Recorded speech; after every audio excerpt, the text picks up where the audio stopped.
So today's plan is to look for some local mud. This is my Dorodango project.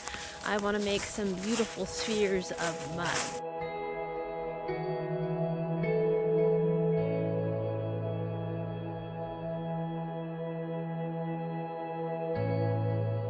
I understand that clay deposits are found near streams where the water has washed away a lot of the sediment. And this looks like this might fit the bill. So under these sandy layers is this stuff right here.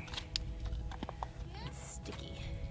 Oh, perfect. Right here, right here. Look at this. Yeah, I got it. That's exactly what we want. Got it. You see that gray stuff? Oh, I got it. Yes, That's good. Huge. It's huge. Right there. Where is it? Right there. Oh, yeah, that's stuff. See that gray patch? Yeah. Scoop that up. Ooh, nice, huh? Yeah. Some food. Some grass. Chopsaws. Welcome back, my beautiful lovelies. It's Emmy. Today's video is sponsored by Skillshare, an online learning community that offers over 26,000 different courses in subjects like design, videography, business. Be one of the first 500 people to sign up with the link down below to receive 2 months of Skillshare absolutely free. After that, it's about $10 a month. Big thanks to Skillshare for sponsoring this video. Now, let's take our clay and make Dorodango. So what is Dorodango? If we literally translate it from Japanese, it means mud dumpling. How stinking cute is that? So I first learned about Dorodango making in a great big story video. I will put the link in the description box down below. And it is the process and the craft of taking a ball of mud or clay and shaping it into a perfect sphere and then polishing it until it has a gleaming, glossy, glass-like surface. That's it. It's just playing with a ball of mud. I love that. I love the simplicity. I love the humility, the humbleness of the material.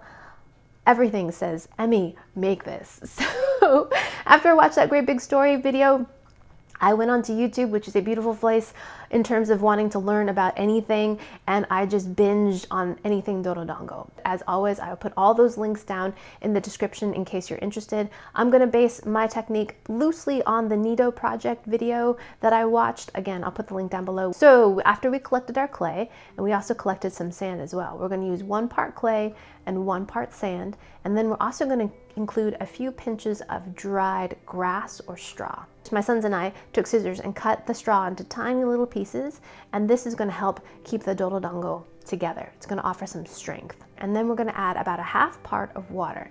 Now you're going to have to make adjustments with the amount of water depending on how wet your clay is. In the Nido project, he uses dry clay, so of course you're probably going to be using more water. So you're going to just have to play around with it. Mix this really well. Make sure you do this in a large container so you have lots of room to do so. Don't want it to be too wet, otherwise you have to wait a long time for the water to evaporate. And you don't want it to be too dry, otherwise it'll just crumble apart. So just get a ball of mud that feels good in your hands and then just start shaping it using your hand in kind of like a cupping motion to shape it into a sphere.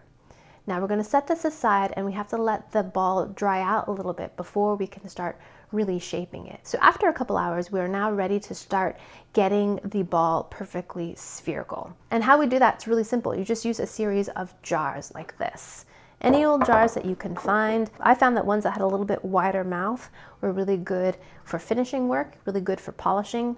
These thinner ones were good for initial kind of shaping. Now this was a really amazing process because you took something that looked like this, you know, a mud ball, not all that round and perfect, and by simply rotating it on the mouth of the jar, it starts to shape it into a perfect sphere.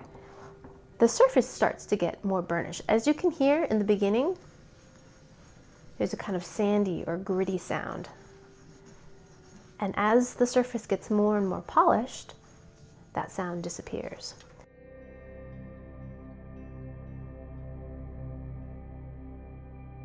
A beautiful transformative process that was very quiet and meditative. My boys had a great time doing this because they could see the transformation happening before their eyes. So this whole process of shaping and polishing the Dorodango takes quite a while. And while we're doing that, let me tell you a little bit more about Skillshare. So Skillshare is a wonderful place if you want to take your creativity and take your career to the next level. It has everything you need to develop your skills to do the things that you want to do with your life and reach your goals. So for example, while making my Dorodango, I felt like it was a perfect opportunity to multitask. I could watch a show, I could listen to a podcast while rubbing this sphere, but instead I said I wanted this to be a quiet practice. I'm trying to be more quiet in my mind. In fact, I recently took a course on Skillshare called Meditation for Beginners, Dissolving All That You Are Not. It's actually a very short little class, which is great for me. Just a little chunk and reminder of what meditation is. It's hosted by Ken Walls and just kind of walks you through a simple practice of getting into the meditative state. Now, I know a lot of people are like meditation, but it's really important for me, especially in this very highly stimulated environment that I live in terms of just social media and managing videos and all that. I feel like I need to be quiet more, so I am working on it. So whether you need to fuel your curiosity or your career, Skillshare has everything you need to meet your 2019 goals. So premium membership gives you unlimited access to courses and discussion groups that are tailored just for you. You can learn with like-minded learners and have discussions and encourage each other. So join the over 7 million creators that are learning with Skillshare by being one of the first 500 people to click the link down below and get 2 months of Skillshare absolutely free. After that, it works out to be about $10 a month. Big thanks to Skillshare for sponsoring this video. Now let's continue with the polishing. So after you do the initial shaping, you're gonna let the ball dry a little bit without a plastic bag for about another hour. And you'll feel that the surface will be harder. And then you're just gonna continue with your jar, shaping it and shaping. So in the Nino project, he calls this part the core, and then he layers subsequent layers of dry clay by dipping the ball in water and then dusting it with dry clay and then building up layers. So I tried that technique, but it didn't really work for me. It left a surface that ended up being more pitted rather than being smooth. So I suggest listening to the clay, looking at what your clay does, and then altering the method depending on what type of material you have. So in the next step, your ball will look more like this. It will be noticeably smoother. So basically what we're doing with this jar is we're perfecting the surface, getting a round sphere, but we're also burnishing. And burnishing, look, it's already getting shiny. And burnishing means that we're taking the surface and we're compressing it and using friction to polish it. And at this state, the ball is still cold, so there's moisture in it, but it's not nearly as wet as the prior steps. So it's kind of dusty here, and we just rub it, and it starts to burnish the surface. Isn't that beautiful? Look how shiny it's getting. This was such a great meditative process for me, and I noticed when my mind would kind of slip and I would like enter some kind of zone of gossip, if I started thinking about other people, my jar would kind of catch, and then I would end up making a divot or a dent in my ball, and I would be like, curses! Like, okay, focus on the process of polishing this ball. Do not let your mind drift into things that are not necessary. Focus on polishing the ball. Look at what this ball is. Look at its imperfections, look at its perfection, and just be. So once you get to this step where it's getting pretty shiny, you can kind of finish things off with some of this, and this is just paste wax. You can use this on furniture and leather and stuff, and you just use the tiniest little amount, and then again, use the jar to kind of burnish it and work that wax into the surface of the Dorodango. Now it's a little counterintuitive. You think, oh, this is so shiny, I should polish this with a piece of fabric or some kind of rag, but that doesn't work. You really need a firm surface like this glass jar to get this really glossy, gorgeous marble-like surface. It's so beautiful and it's so magical. When you're doing it yourself, you're just like, oh.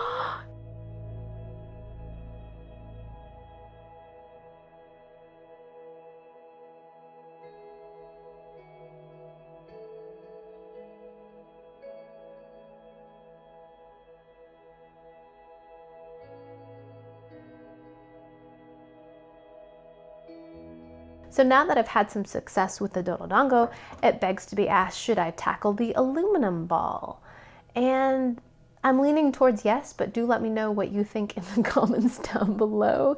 And if you've tried this or if you've tried the aluminum ball challenge, let me know. Thank you guys so much for watching. I hope you guys will attempt this and try to be more mindful in your practice, whatever it may be. And big thanks to Skillshare for sponsoring this video. Be one of the first 500 people to sign up with a link down below and receive 2 months of Skillshare absolutely free. After that, it works out to be $10 a month. Please share this video with your friends, follow me on social media, like this video, subscribe, and I shall see you in the next one. Toodaloo, take care, bye!